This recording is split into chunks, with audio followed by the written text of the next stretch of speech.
Look, from foreign issues to more domestic and probably more pressing ones, we've heard from the Treasurer today, and the headline on tomorrow's Australian reads, "The nation needs to expect bad news."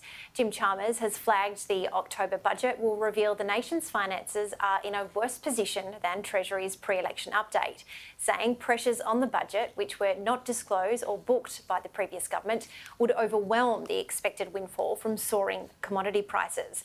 The Treasurer prepared the country on Wednesday for more bad news on debt and deficits, saying he would give a detailed statement to the Parliament when it resumes, whether it is in June or July, which is blunt and frank and upfront with the Australian people about the challenges that we have inherited from our predecessors.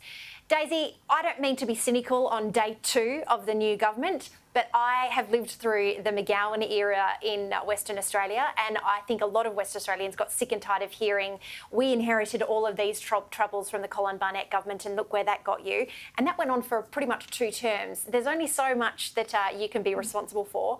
Surely, do you think that they could come close to maybe binning the October budget?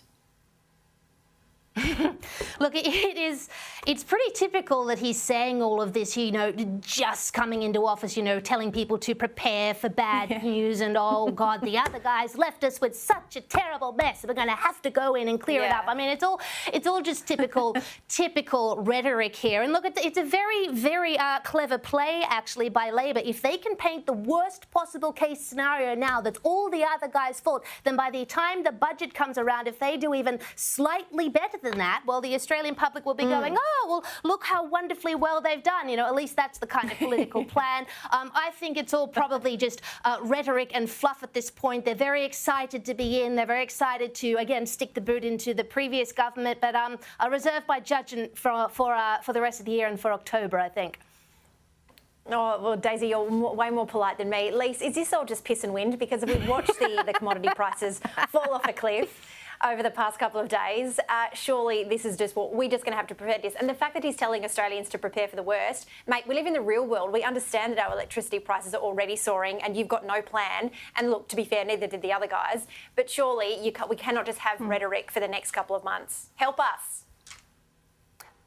But wasn't the rhetoric going into this election that Labor was going to address our cost of living pressures? They were going to magically fix all of this. They didn't give us the details in the plan and now they're in power and we're being prepared. They're preparing us for bad news. Well, we already know that they'd pledged to spend over $8 billion above doing the #MeToo of everything that the coalition had promised. So it's no surprise that we're in for a very bumpy ride when it comes to the economy. And now, you have to feel sorry for them. And, if you want to talk about family-friendly workplaces, isn't it great that our taxpayer-funded politicians aren't going to be back in Parliament until after the school holidays? They have to have the time off. I just think that's outrageous.